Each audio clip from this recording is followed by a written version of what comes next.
Patrice Ganifet, bonjour. Bonjour. Vous avez publié plusieurs ouvrages autour de Napoléon Bonaparte. D'abord un ouvrage consacré aux 18 Brumaire en 2008, ensuite un grand Bonaparte en 2013, un Napoléon et de Gaulle en 2017, et vous avez également préfacé le Napoléon de Jacques Bainville. Donc vous avez une partie de votre œuvre qui est consacrée à Napoléon Bonaparte. Mais on va peut-être pas commencer par lui, on va commencer peut-être, si vous le voulez bien, par l'armée française. Pendant la Révolution, puisque c'est la matrice en fait de ce qui arrive ensuite avec Bonaparte. Qu'avez-vous à dire sur l'armée française ? L'Ancien Régime avait une bonne armée qui avait brillamment secondé l'indépendance américaine en 1783 et ainsi réparé le désastre de la guerre de 7 ans. Le plus frappant, c'est le loyalisme de l'armée qui est passé du roi à la République sans grande défection.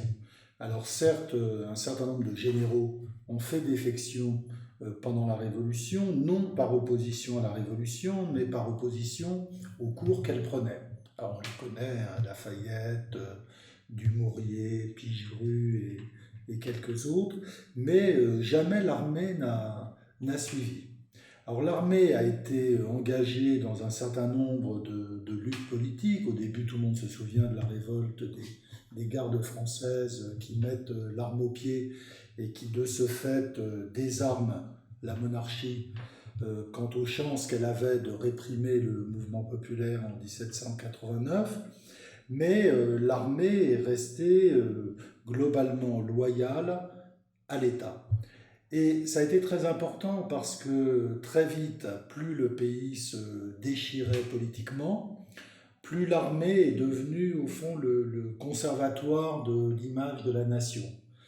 Et très vite, comme la Révolution est entrée en guerre contre les puissances européennes, eh bien l'armée a pu à la fois incarner la nation, la France, et la Révolution, les deux. Ce qui explique le prestige des militaires sous le Directoire, c'est-à-dire à un moment où la situation politique est de plus en plus dégradée et le pays de plus en plus fracturé, mais il est un domaine où les gens se retrouvent, c'est la guerre. Donc l'armée qui l'a fait et les généraux qui la commandent. Et c'est ainsi que Bonaparte va commencer son ascension, parce qu'il va réussir par ses victoires à incarner une guerre qui est celle d'abord de la France, qui est celle aussi de la Révolution, mais qui est avant tout celle de la France. Et ça va lui conférer une légitimité supérieure à celle que peuvent conférer les partis et les opinions. Donc Bonaparte, c'est l'armée d'Italie ? C'est l'armée d'Italie. Il en hérite après s'être impliqué dans le combat politique, puisque faut laisser Toulon de côté parce que c'est pas décisif. Ce qui est décisif, c'est qu'il réprime une émeute royaliste. Voilà, le 13 Vendémiaire. Il est disponible, on fait appel à lui, il la réprime sans état d'âme, quoique sans passion politique, parce que il n'est ni républicain ni royaliste, il se moque et des uns et des autres. Et cette victoire dans la guerre civile l'impose à l'attention des dirigeants d'alors. C'est encore un peu le comité de salut public, puis le directoire qui s'installe. Et de ce fait, il va hériter du commandement de l'armée d'Italie. Il faut dire qu'il a, depuis des mois, mis au point un plan d'offensive en Italie du Nord qui lui a rallié aussi quelques appuis et quelques admirateurs dans les sphères du pouvoir, comme Barras. Un certain nombre de gens ont compris qu'il y avait là effectivement un plan offensif qui avait des chances de réussir et de seconder utilement les mouvements des armées en Allemagne, puisque l'offensive principale devait être tout de même le mouvement des armées du Rhin en direction du Danube et de Vienne. Et les succès foudroyants que va remporter Bonaparte vont changer la situation et faire passer le centre, le centre d'intérêt de la campagne, en tout cas le cœur de la campagne, de l'Allemagne, vers l'Italie, ce qui n'était pas prévu au départ. Mais l'expédition d'Égypte, elle a quel motif en fait? Pourquoi s'engager dans une telle aventure? C'est une très vieille idée de la diplomatie française. Il y avait une croyance fausse, démentie par les faits pendant longtemps, en tout cas jusqu'en 1919, mais très forte, qui était que l'Empire ottoman était un colosse fragile et qu'il suffirait d'une intervention là où il était le moins solide, en Égypte, où les Mamelouks détenaient le pouvoir effectif, pour commencer à s'en partager les dépouilles. En réalité, l'Empire ottoman devait durer jusqu'à la Première Guerre mondiale, mais néanmoins c'était une croyance. Et puis il y avait un deuxième motif. Donc le premier, être là au moment du partage des dépouilles de l'Empire ottoman pour ne pas laisser les Russes s'en attribuer l'essentiel, parce que les Russes poussaient vers le Caucase et poussaient vers la mer Noire depuis un certain temps. Ils avaient conquis la Crimée peu de temps d'ailleurs avant la Révolution française. Et donc il y avait cette crainte que les Russes deviennent une puissance prépondérante au Proche-Orient. Donc il y a ça, que la France soit présente là où les choses allaient nécessairement se passer bientôt, puisque les Ottomans étaient faibles. Il y avait une autre raison, c'est que les Anglais chassés d'Amérique du Nord avaient pris pied en Inde, où ils s'étaient taillé un empire qui était source de richesses commerciales énormes, immenses, et dans la rivalité franco-anglaise, après tout les Français avaient perdu la Manche de la guerre de 7 ans, gagné la deuxième Manche américaine, et depuis 1793, la guerre avait repris entre les deux pays, et on se disait, si on prend pied en Égypte, par Suez, alors il n'y avait pas l'idée du canal, mais simplement de transporter des marchandises de Suez jusqu'à la mer Rouge, et de là, créer une ligne commerciale qui serait plus courte que la route du Cap de Bonne-Espérance, avec la possibilité de menacer le commerce anglais en Inde, donc de porter un coup économique fort à l'Angleterre. Et c'est la mission de Bonaparte, d'où l'expédition vers la Haute-Égypte, qui n'est pas seulement culturelle, mais qui est aussi de voir quel point d'embarquement on pourrait créer le long de la côte pour détourner une partie du commerce mondial vers la mer Rouge et vers Suez. C'est une histoire qui a commencé avec l'humanité, si l'on peut dire, c'est-à-dire cette idée de faire communiquer la mer Rouge et la Méditerranée. Et il a ce double projet. D'abord, occuper l'Égypte et en faire une colonie française, en prétendant venir au secours de l'Empire ottoman sur le point de s'écrouler, en chassant les Mamelouks, et puis aussi menacer l'Angleterre par la mer Rouge. Mais bon, donc l'expédition, parce qu'on se souvient de Bonaparte en Égypte, et puis après, qu'est-ce qui se passe? Il s'en va, et que devient le corps expéditionnaire? Après avoir échoué, parce que, voilà, en deux mots, les Turcs, bien sûr, ont difficilement accepté l'idée que la France venait les secourir en s'emparant d'une de leurs possessions, l'Égypte. Donc ils ont fini par déclarer la guerre à la France et par s'allier avec l'Angleterre. Alors pour faire plier le sultan, Bonaparte est parti vers le nord, Palestine, Liban. Il s'est arrêté à Saint-Jean d'Acre parce que là il n'a pas pu passer, il n'a pas pu s'emparer de la forteresse d'Acre. Et son projet était de marcher sur Damas.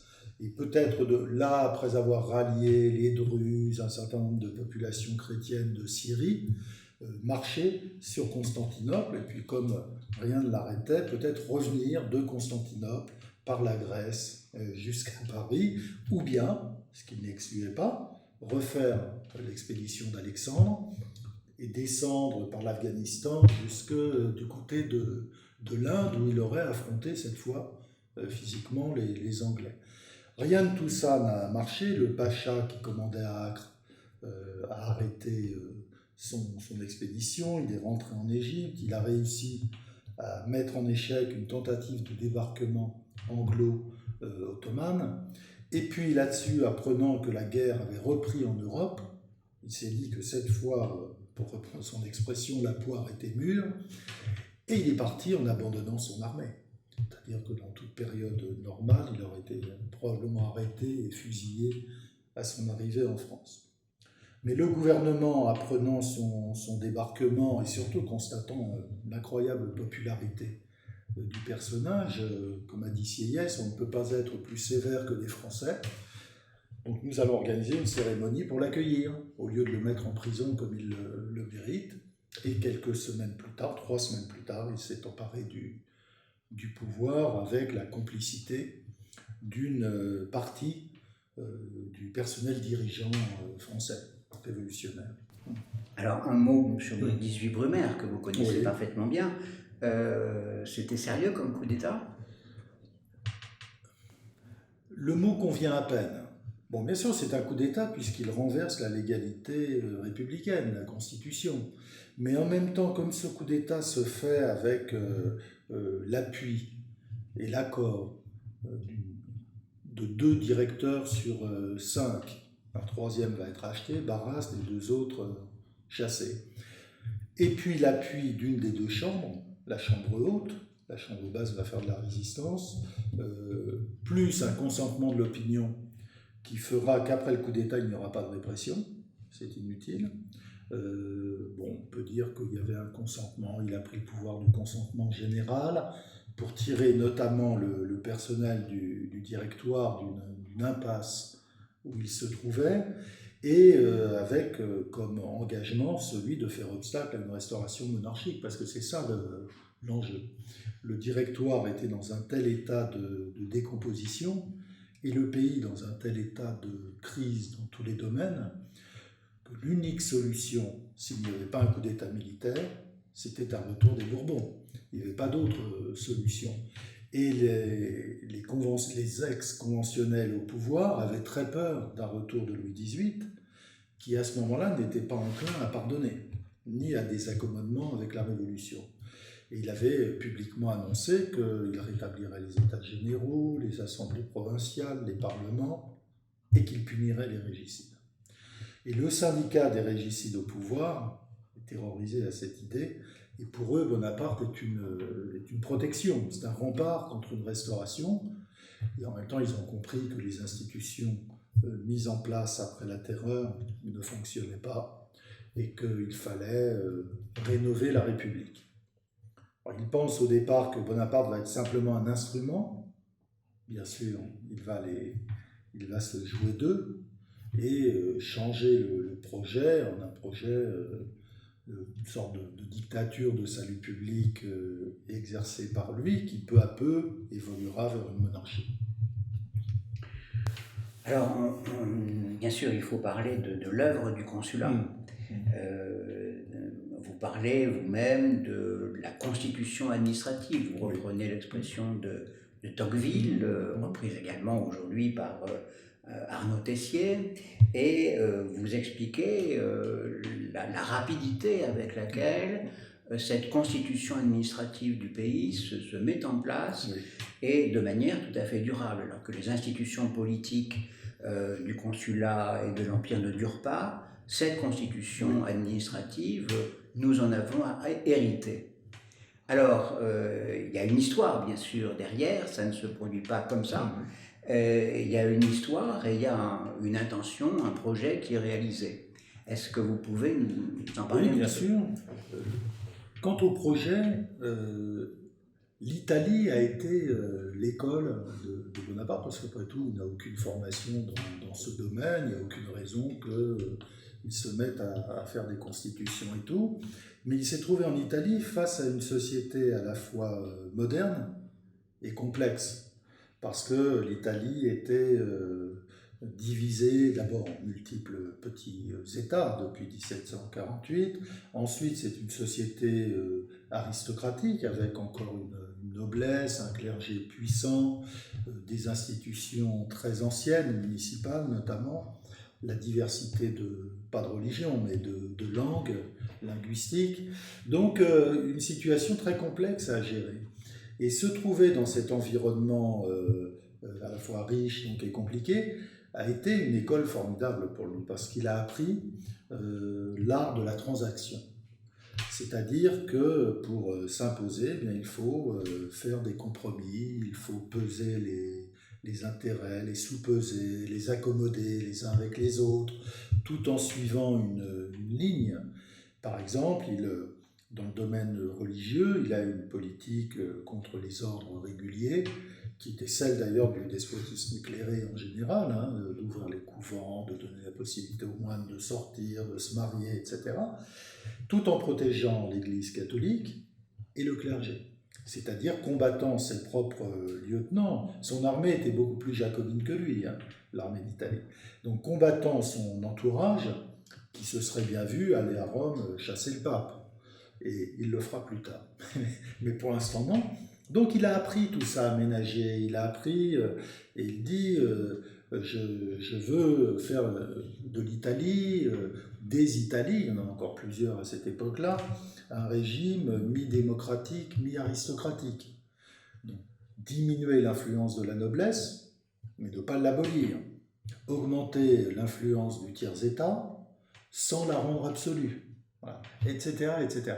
Et c'est ce projet qu'il a mis en œuvre en Italie, ou plutôt cette expérience italienne, qu'il va transposer dans la France post-révolutionnaire dont il hérite, où là aussi, sans rendre aux vaincus, clergés et noblesse, leurs anciens droits, leurs anciennes richesses, propriétés, leur ancienne influence, néanmoins créer des conditions telles qu'ils pourront revenir, parce qu'ils font partie de la nation et de la société française et de son histoire.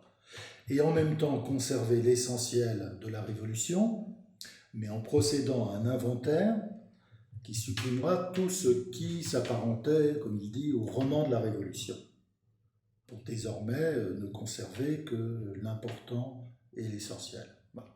Donc il a une expérience qu'il a d'ailleurs perfectionnée en Égypte, parce que l'Égypte c'était absolument ingouvernable, hein. C'était une mosaïque de religions, de communautés, d'ethnies, c'était très compliqué. Alors là il a moins bien réussi parce qu'il s'est heurté au barrage invincible de l'islam, mais il a là aussi beaucoup ménagé les intérêts, il a compris, et là il a compris vraiment que la religion est ce qu'il y a de plus enraciné dans l'esprit humain, dans les sociétés humaines, et que quand on lui disait, voilà, il faut déraciner l'islam et convertir l'Égypte à la raison au sens de 93, il disait, on ne déracine pas les religions, on s'en accommode, voilà, parce qu'il n'y a pas autre chose à faire. Donc il a ramené toute cette expérience en France, et puis il a été très bien entouré. Parce que l'un de ses... Bien sûr, il n'est pas un démiurge, il ne fait pas tout lui-même, il n'aura pas le temps, mais l'un de ses grands talents, c'est de savoir s'entourer. C'est de savoir ce que les gens sont susceptibles de donner. Et même d'obtenir d'eux un peu plus que ce qu'ils peuvent donner. Voilà, les mettre à contribution jusqu'à ce qu'ils aient rendu tout ce qu'ils pouvaient donner. Il est aidé, c'est le troisième point, après l'expérience et l'art de choisir ses collaborateurs, par une légitimité forte, et précisément parce qu'elle ne vient pas de la politique.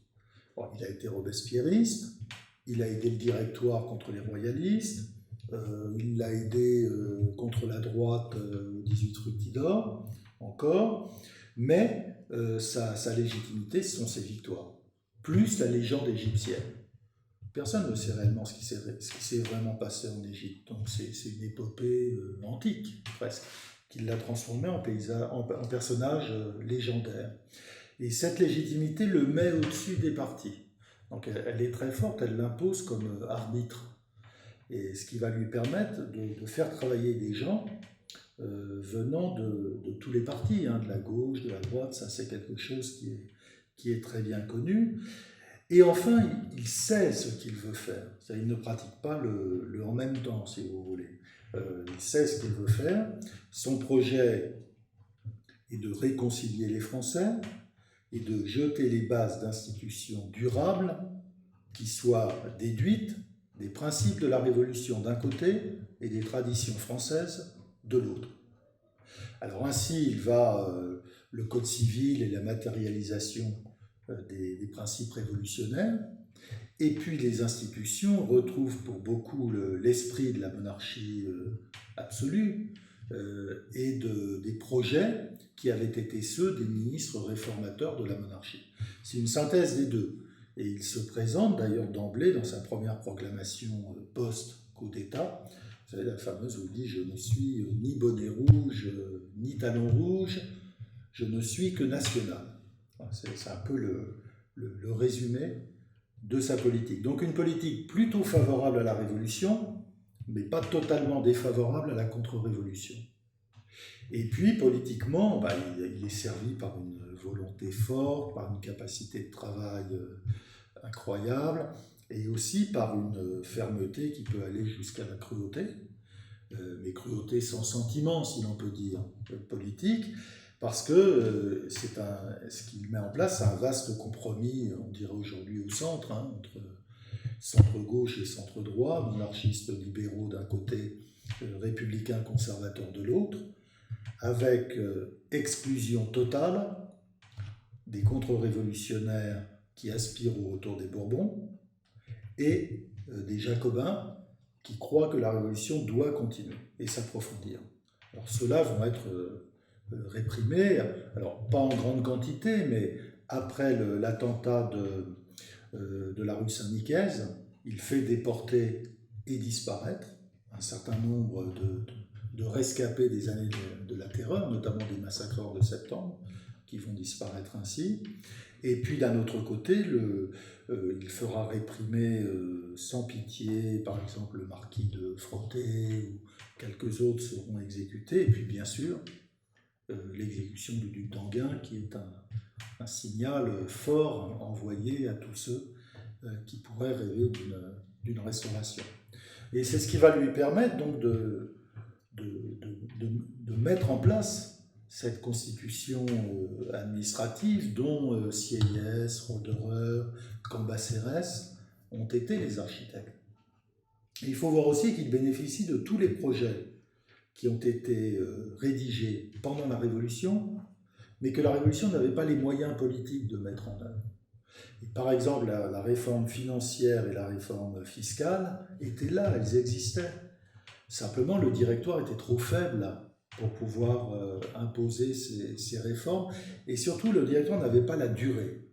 Parce qu'avec ces élections annuelles, c'était impossible d'avoir aucune espèce de durée. Et le ministre des Finances de Napoléon, qui s'appelle Gaudin, ministre des Finances pendant 15 ans, avait été sollicité par Sieyès déjà 3 fois sous le directoire. Mais il dit dans ses mémoires que je savais que je n'aurais pas les moyens ni le temps de faire la réforme. Et il dit, lorsque j'ai appris la prise du pouvoir par Bonaparte, là, j'ai su que j'allais avoir du temps. Donc j'ai dit oui. Et c'est sa réforme à lui, c'était un ancien grand commis de la monarchie, et donc un technicien des finances. Et il a mis en place cette réforme, et notamment la réforme fiscale en 3 semaines. Il faut dire qu'il n'y a plus d'assemblée non plus pour débattre des projets de réforme. C'est un régime autoritaire qui gouverne par la voie des ordonnances. C'est un peu comme après 1958, c'est un peu la même chose. Alors,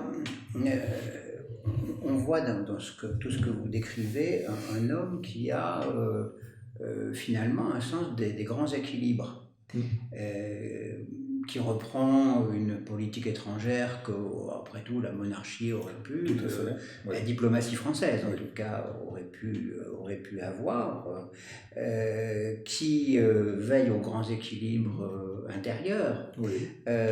Vous dites dans votre Bonaparte que ce qui lui a manqué, c'est une classe dirigeante, que les Anglais ont eu et ont à l'époque une classe dirigeante que la France n'a pas. cette classe. Et alors peut-être pouvez-vous dire un mot là-dessus, parce que c'est un point de vue dont on parle peu en général. La France a une noblesse d'épée, elle a une noblesse de robe, c'est-à-dire de fonction, mais cette noblesse d'épée ne s'est pas transformée en classe dirigeante. Parce que l'alliance entre les communes, à partir du XIIe siècle, entre les communes et la monarchie, fait que cette noblesse d'épée et de service, d'ailleurs décimée dans de nombreuses batailles, n'est pas devenue une gentry à l'anglaise qui cumule entre ses mains l'autorité prestige, l'autorité matérielle, l'influence sociale et l'influence politique. C'est ce qui va faire la grandeur de ce petit pays, qu'est l'Angleterre, hein, 6-7 millions d'habitants au XVIIIe siècle, c'est qu'il y a une homogénéité de la classe dirigeante qui lui permet de gouverner à peu de frais le pays. C'est-à-dire que pourtant ils font passer des lois qui sont beaucoup plus dures que celles que font passer les gouvernements de la monarchie française, notamment en matière fiscale. Mais c'est qu'en Angleterre, la déférence, la hiérarchisation de la société, la déférence et l'obéissance sont telles, parfois des révoltes, hein, durement matées, qu'ils n'ont pas l'embarras qu'ont les rois qui doivent négocier tout le temps, etc., qui ne peuvent pas s'appuyer sur cette noblesse qui, après Louis XIV, au XVIIIe siècle, va leur faire une guerre permanente. Noblesse, alors la noblesse en province c'est différent parce qu'elle boude un peu, elle est dépossédée de son pouvoir. C'est la grande lamentation de Saint-Simon où, comment les écrits, et j'oublie son nom, mais ça va me revenir, vous savez, de ce nostalgique d'une noblesse un peu mythique, du Moyen-Âge, qui espère que la monarchie absolue va tomber au profit d'un régime plus nobiliaire, où la noblesse retrouverait son prestige et son influence perdue. Et la noblesse, donc cette noblesse-là va bouder dans ses provinces, dans ses châteaux, mais la noblesse parlementaire, qui a acquis des prérogatives, qui prétend être née en même temps que la couronne, va faire une guerre qui finira par emporter la monarchie et par emporter l'Ancien Régime. Donc l'Ancien Régime n'a pas pu s'appuyer sur son allié naturel qu'était la noblesse. Parce qu'après tout, le roi est devenu roi par ses barons, par sa noblesse. Et il ne peut pas s'appuyer sur elle. Et on voit qu'à partir, en tout cas à partir de Louis XI, mais déjà même avant, les monarques vont chercher leurs serviteurs dans le tiers-état. C'est-à-dire que se met en place une fonction publique, mais qui du coup fait que l'État n'a pas de lien fort avec la société. La richesse est d'un côté, l'administration de l'autre, ou la politique de l'autre. Et ça a pesé lourd dans le destin français, et même au-delà de la Révolution. Alors la Révolution a décapité la noblesse, mais cette noblesse n'avait pas réellement d'influence. Tout ce que ça a contribué à faire, c'est à renforcer encore l'administration, qui est sortie de la Révolution, après les années de tumulte, plus forte. Et Napoléon en a rajouté. Et il a réellement créé le pouvoir administratif dont rêvait d'ailleurs Turgot et les derniers ministres réformateurs de la monarchie. Il l'a fait. Et nous vivons encore sur cet héritage. Parce qu'on voit bien que notre fonction publique gère absolument tout. Et même bien au-delà que ce que pouvaient rêver ou ambitionner les grands commis d'État de l'Ancien Régime, de la Révolution ou de l'Empire. Donc dans ce sens, il s'inscrit dans une très longue histoire française et qui explique comment notre destin a pu être si différent de celui de l'Angleterre, notamment. Donc il y a cette inscription dans l'histoire de la nation, dans cette idée des grands équilibres sociaux et politiques et des équilibres internationaux. Et puis il y a l'Empire et on a l'impression au contraire d'une bascule à tous les points de vue parce que l'Empire est en dehors de la tradition française et que la politique extérieure qui est menée par Napoléon devenu empereur est tout à fait différente et même opposée à celle de l'équilibre européen qui a été la politique de la monarchie. Alors comment tout cela s'engendre au début du 19e siècle? Alors, il faut voir d'abord que Napoléon n'est pas un homme vertueux. Il ne se sacrifie pas pour la patrie, pour la France, pour la nation. Il poursuit un rêve qui est avant tout un rêve personnel. Et on en avait déjà eu l'exemple en Égypte, avec cette idée de revenir par Constantinople en Europe, ou bien de s'en aller vers l'Inde par l'Afghanistan. C'est-à-dire qu'il y a une part chez lui de démesure, et qui correspond à cet appétit de la gloire, qui est sa passion maîtresse. C'est même l'ambition de la gloire qui lui fait faire œuvre utile, parce qu'il a appris du siècle des Lumières qu'il n'y a pas de grand homme sans une œuvre utile. Alors il y a des œuvres utiles qui sont modestes, Parmentier et la pomme de terre, et puis il y a des œuvres utiles, Washington, qui font une nation nouvelle. Et au fond, au début, il conquiert la gloire sous le consulat en étant le Washington français. Parce que c'est ce qu'il aime, et il ne va pas rester le Washington français. Parce qu'on voit que dès qu'il en a fini avec la France, la réorganisation de la France, la reconstruction de l'État, les masses de granit, la Légion d'honneur, tout ça, vers 1803, on voit que son regard se détourne de la France. Bien sûr, il va continuer à se tenir au courant des affaires, mais quand même, et regarde au-delà des frontières, vers l'Europe, vers une scène plus grande. La multiplication des succès tant militaires que politiques, eh bien, élargit son horizon et augmente son ambition. Parce qu'il y a une dimension, incontrôlable chez le personnage. C'est-à-dire, il n'est pas Washington, justement. Washington, une fois la Constitution mise en place et exercer ses 2 mandats, il s'en va. Il prononce un grand discours d'adieu et il se retire à Mount Vernon pour s'occuper de ses esclaves et de sa famille. Bonaparte ne se retire pas en Corse ni ailleurs, il va de l'avant.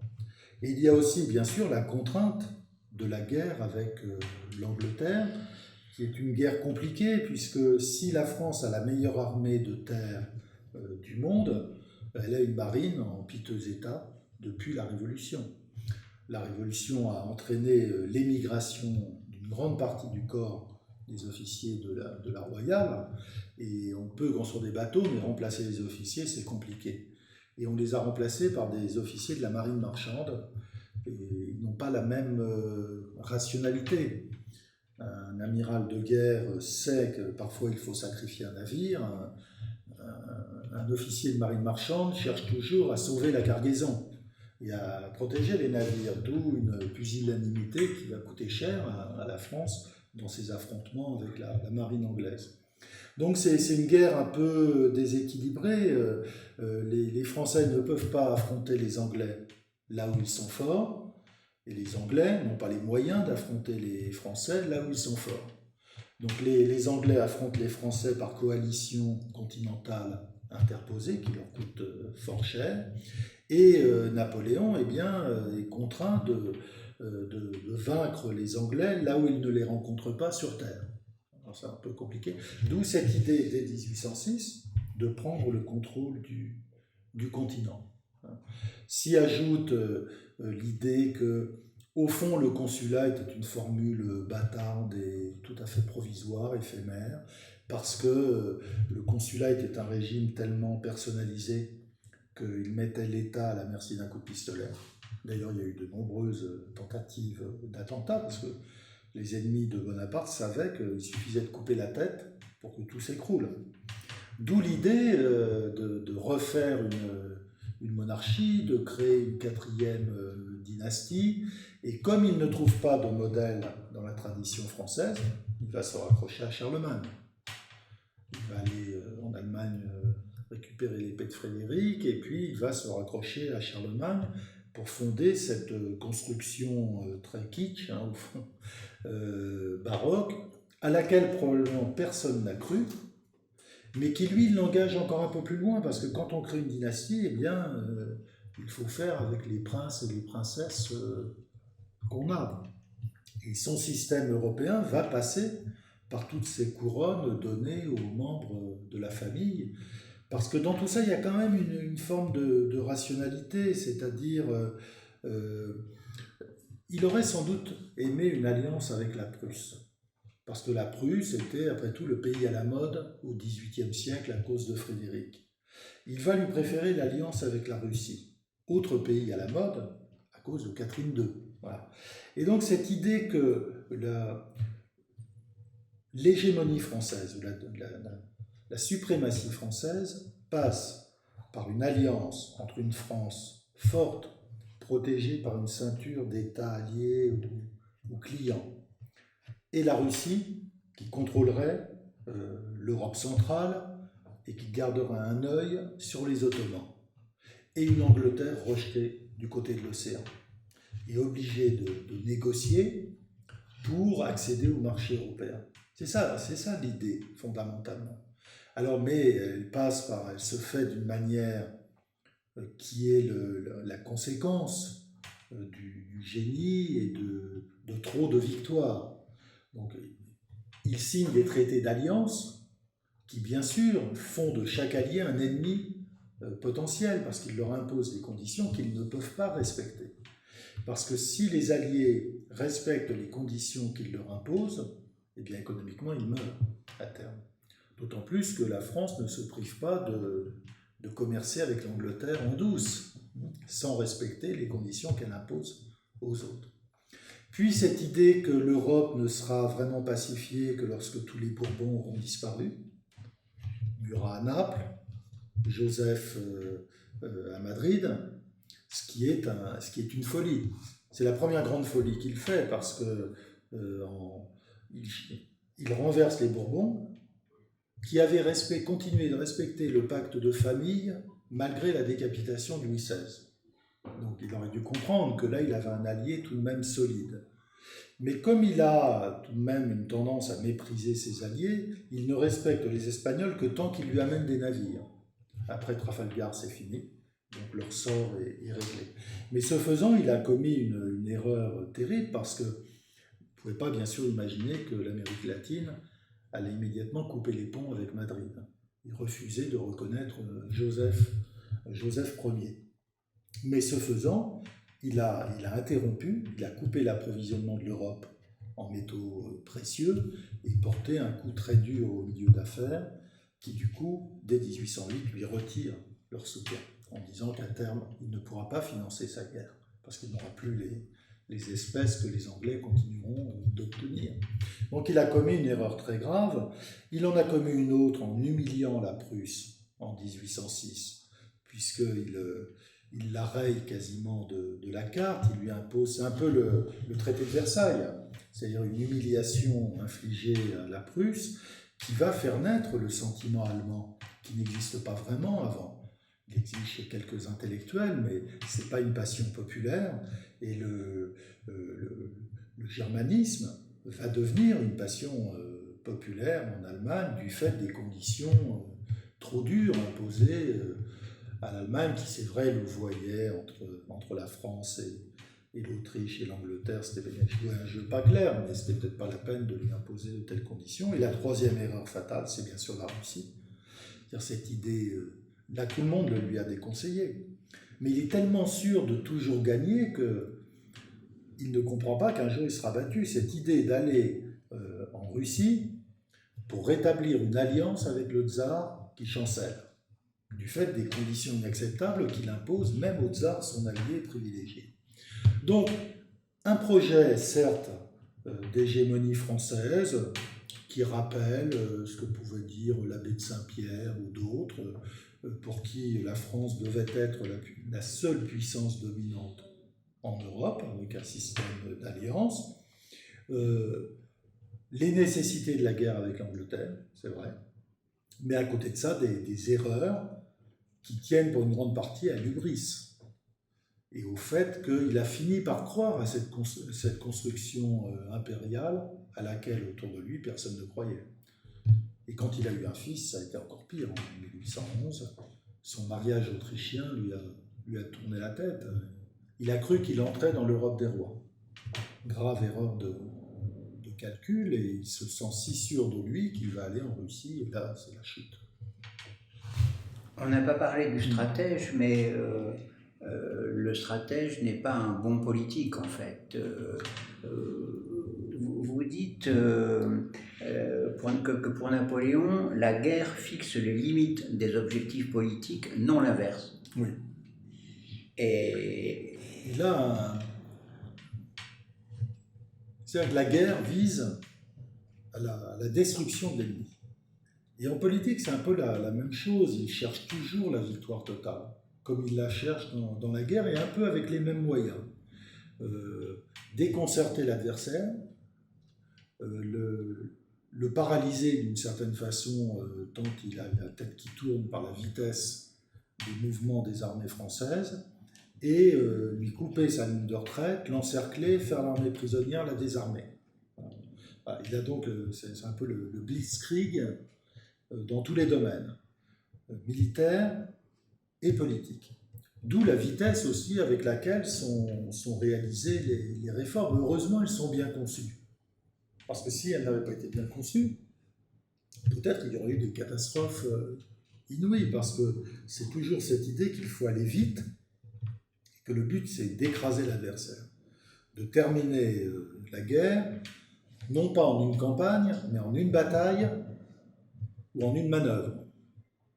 Et qu'on soit ça au moment de Lodi, hein, avec cette idée qu'il faut marcher très vite sur la rive droite du Pô, traverser avant que les Autrichiens commencent à reculer, ensuite traverser le Pô pour passer sur la rive gauche et leur couper leur voie de retraite pour les prendre dans une nasse. Et ça, il va le répéter encore à Austerlitz, partout, et ses adversaires vont quand même mettre presque une quinzaine d'années pour comprendre ce qui leur arrive. Mais finalement, bien sûr, une fois qu'ils auront compris, ce sera terminé. Et c'est toujours un peu la même chose. Et pour lui, effectivement, la politique ne se distingue pas fondamentalement de la guerre. Ce que De Gaulle montre longuement dans La France et son armée, c'est la problématique de la conscription, oui. Qui au début est légère et acceptée, et ensuite de plus en plus mal acceptée, avec des troupes de plus en plus mauvaises et de plus en plus en colère ou en rupture avec l'empereur. Le mythe de l'empereur s'effondre bien avant 1814. Oui, tout à fait. Il hérite de l'armée de la Révolution, donc d'une armée expérimentée. Il y avait déjà énormément de déserteurs sous la Révolution. Ça dépend un peu des régions. Les régions de l'Ouest, le Massif central, les régions royalistes comme l'Ardèche, la Lozère, la Provence, tout ça fournit beaucoup de déserteurs. Mais quand même des armées qui ont acquis une expérience.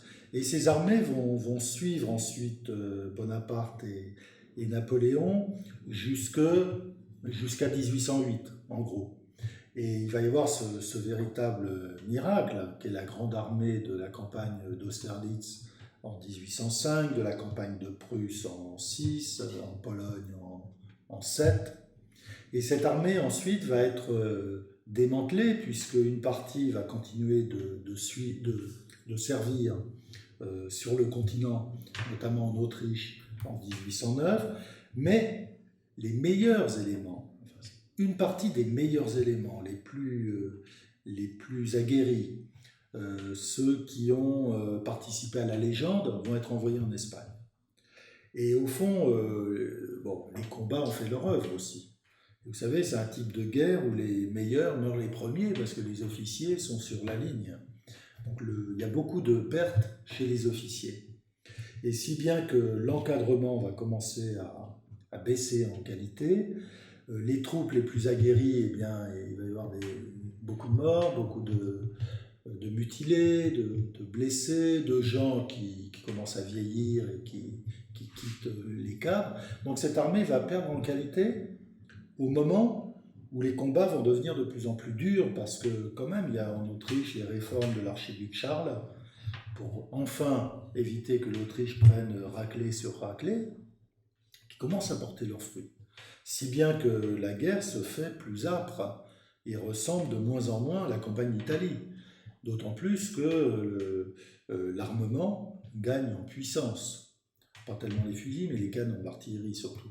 Et on voit à partir de 1809, déjà à Eylau, ça commence à Eylau en 1807, des batailles d'artillerie qui deviendront la règle en Russie, ensuite à Dresde, voilà. Donc, ça exige beaucoup plus d'effectifs. Donc on a un moins bon encadrement, les vieilles recrues aguerries, eh bien, fondent, et il faut recourir à des soldats de fortune de plus en plus nombreux, qui ont de moins en moins envie d'y aller parce que là, on se lasse de la guerre, comme de tout, et cette guerre semble ne jamais devoir finir. Et il finira avec les Marie-Louise en 1815, qui sont des adolescents qu'on va envoyer combattre à Waterloo, parce que l'armée a quasiment disparu, 1,5 million de morts. Donc, c'est même étalé sur 15 ans, c'est tout de même beaucoup. Français, hein, sans compter les Européens. Finalement, vous écrivez dans votre livre où vous comparez De Gaulle et Napoléon, que Napoléon fut le moins français des Français. Oui, c'est vrai. Oui, De Gaulle, merde. Et j'ajoute que De Gaulle est le De Gaulle. Oui, je fais cette observation parce que, en remarquant que De Gaulle ne s'exporte pas. Ailleurs, il apparaît comme un Olybrius ou un personnage certes sympathique, mais un peu étrange. Alors qu'ici, il est très français parce qu'il incarne 3 grands éléments de la tradition française, que sont l'armée, même s'il avait des rapports compliqués avec l'armée, le catholicisme et la noblesse, même si c'était une très petite noblesse, c'était plutôt une noblesse de service de l'État, l'armée et la magistrature. Mais quand même, alors que chez Bonaparte, on ne trouve aucun élément comme ça. Il est corse, il est né à une époque où la Corse n'était d'ailleurs même pas française, elle était louée par Gênes à la France pour s'en occuper à sa place. Il a été indépendantiste corse jusqu'à l'âge de 24 ans, jusqu'à ce que les Corses le jettent dehors. Alors certes, culturellement, il est français, parce qu'il a fait ses études sur le continent et que préférentiellement, il parle et il écrit français.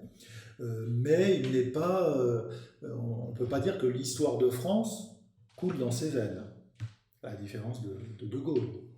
De Gaulle, c'est la tragédie de 1870, le souvenir de la monarchie, des grandes guerres, voilà, toute une histoire. Là, non, il arrive en France, si on peut dire, totalement vierge de ce point de vue-là. Hein, il n'est ni royaliste ni républicain, ça ne lui parle pas du tout. Il n'est ni de gauche ni de droite. Il admire l'Ancien Régime parce que ça brille, mais en même temps, il doit tout à la Révolution. Donc on ne peut pas dire que c'est un personnage un peu suspendu en l'air. Et comme disait Taine, et je pense que c'est lui qui a trouvé la bonne formule, il est hors cadre, hors temps. On ne peut pas dire de quelle époque il est, parce qu'on trouve ses analogues dans la Renaissance italienne, au temps des condottières. Il est nulle part parce qu'il aurait pu être de partout. D'ailleurs, lui-même, il s'est imaginé partout. À un moment, il ne rêve que de l'Orient. Et il se verrait bien en conseiller militaire du sultan, ou en nouveau Mahomet, il le dit, hein, monter sur un chameau avec un nouveau Coran à la main, partant dans le désert. Donc c'est un personnage un peu comme ça, sans attache, sans enracinement autre que son intelligence. Il comprend la France, il comprend les Français, mais il ne se sent pas partie prenante de tout ça. C'est un peu un personnage, et c'est d'ailleurs le fait qu'il soit extérieur qui va lui donner des moyens politiques formidables dans une situation d'après-révolution.